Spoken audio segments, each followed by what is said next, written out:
2020 թվականի պատերազմից հետո այն 123 բնակավայրերը, որ կորցրինք մենք, ուրեմն բնակարանի բնակապահովման ծրագրով այն մարդիկ, ովքեր որ կորցրել էին տուն-տեղ եւ ընտանիքի մի անդամը գտնում էր Եռաբլուր զինվորական պանթեոնում, առաջարկություն արվեց մեր կողմից, որպեսզի այդ մարդկանց աջակցեն եւ Հայաստանի Հանրապետությունում բնակարան ձեռք բերեն։ Մեզ ճիշտ ասած առաջարկեցին, որ եկեք Ստեփանակերտ բնակարան տանք։ Մենք մեր դիմումի համաձայն մենք հրաժարվեցինք այդ առաջարկությունից եւ ցանկացանք, որպեսզի Հայաստանի Հանրապետությունը բնակարան ձեռք բերեն, քանի որպեսզի կարողանայինք ավելի ճիշտ տիրություն անեինք մեր տղաների, մեր հերոսների շիրիմներին։ Եվ այդպես ուրեմն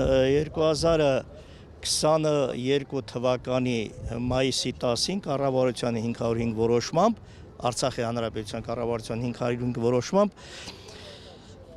ուրեմն կառավարությունը այսպիսի որոշում հանեց, որ եթե հերոսի իրավահաջորդը 2 հոգի է սերտիֆիկատի տեսքով, հիպոթեկի տեսքով բնակարան եք ձեռք բերել, ուրեմն հատկացրել են 20 միլիոն դրամ, 3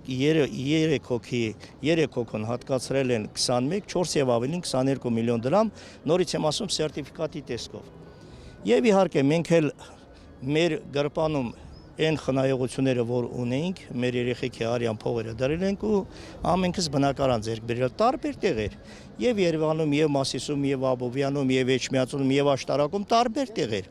Շահառուները մոտորապես 200-ից ավել էին, սակայն բնակարան ձեռք ենք բերել մոտորապես 81 հոգի, մոտորապես 81 հոգի։ Հիմա այդ մի պայմանով, որ մենք պայմանագիրը մեր հետ երրակոմ պայմանագիր էինք կապել, ուրեմն մենք բանը այսինչ բանկը եւ կառավարությունը, այո, ներդրումային հիմնադրամը։ Ուրեմն այդ գումարները պարտաճանաչ Արցախի ներդրումային հիմնադրամը մուծումներ էր անում։ Մինչև 2023 թվականի, մինչև օրս, մենք գիտենք թե մինչև օրս։ Ուրեմն օրերից մի օր, այս ամսվա մարտ ամսվա սկիզբն էր, զանգ ա գալիս բանկից, բարև ձեզ, ես ինչ մարդու հետ եմ խոսում, այո, դուք շահառու եք, ես ինչ է, այո։ Բա գիտեք ինչ, արդեն 15 ամիսա որևէ մուծում չի անում, քանի որ ոչ Արցախը կա, ոչ ներդրումային հիմնադրամը, այդ գումարները դուք պետք է մուծեք։ Ասի աղջիկ ջան, ինչ եք խոսում, չեմ հասկանում։ Վերջը ես գնացի Դավթաշեն այդ մասնաճյուղում, այդ աղջկան հանդիպեցի, ասում այո, էլի այդ գումարները դուք պետք է մուծեք։ Որքան գումարի մասին է խոսքը։ Սա ահռելի գումարներ է, այսինքն մոտորապես 20 միլիոն, պլյուս մինուս 20 միլիոնի այդ կարգի գումարներ են։ 20 տարի ժամկետով, ընդ որում 20 միլիոնը մոտորապես դառնում է 50 միլիոն։ Այսինքն Արցախը հանձնելուց հետո Հայաստանի կառավարությունը հրաժարվում է հոգալ արցախցիների։ Հիմա կոնկրետ հրաժարվելու մասին ճիշտը խոստանամ, որ նման բան չի եղել, դիմել ենք վարչապետին նամակով, որ այդ հարցին լուծում տան։ Նամակը գնացել է փոխվարչապետին Տիգրան Խաչատրյանին եւ ընդեղուց նամակը ուղարկվել է սոցիալ նախարարություն։ Եղել ենք սոցիալ փոխնախարարի մոտ, Դավիթ Խաչատրյանի մոտ, ուրեմն ինքը հավաստիացրել է, որ հարցը քննարկման փուլում է եւ առաջարկությունների փաթեթ է ձևակերպվում, որպեսզի փոխանցվի։ Հիմա իրանք թե ինչ են առաջարկում, այդ առաջարկությունների փաթեթի մեջ, այո, չի ասվել ու մենք սպասում ենք, առաջարկությունների փաթեթին մենք ծանոթ չենք, առհասարակ որևէ բան չեն ասում, այդ առաջարկությունների փաթեթը պետք է փոխանցվի Տիգրան Խաչատրյանի գրասենյակ, փոխվարչապետի գրասենյակ, որ որոշում կայացնեն, վերջնական որոշումը կառավարությունը պետք է կայացնի։ Հիմա անորոշ վիճակ է մեր մոտ, ճիշտ ասած, անընդհատ ծնողները զանգում են, անհանգստությունա գիշերերով մարդիկ չեն քնում, այսինքն այսօր նորից եմ ասում, մարդիկ իրենց վերջին կոպեկը, մարդը եղել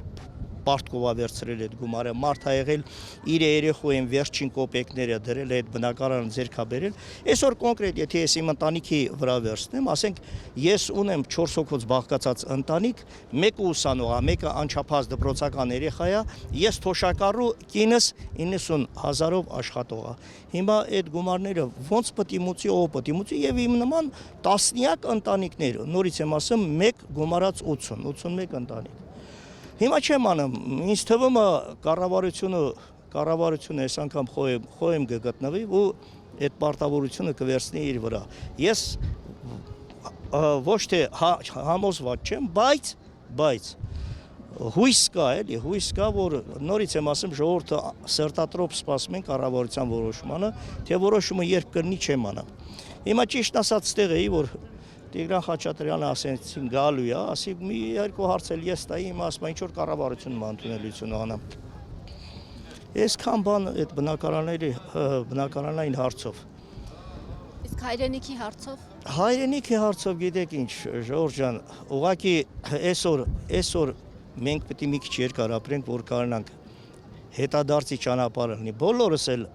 ինչքան էլ լավ ապրելակերպի մեջ լինենք, այսօր գիտեք ես օրինակ միշտ ասել եմ ոնց որ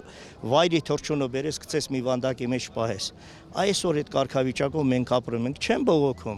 չեմ բողոքում առհասարակ ոչ ժողովրդից, ոչ մեր հայրենակիցներից, բայց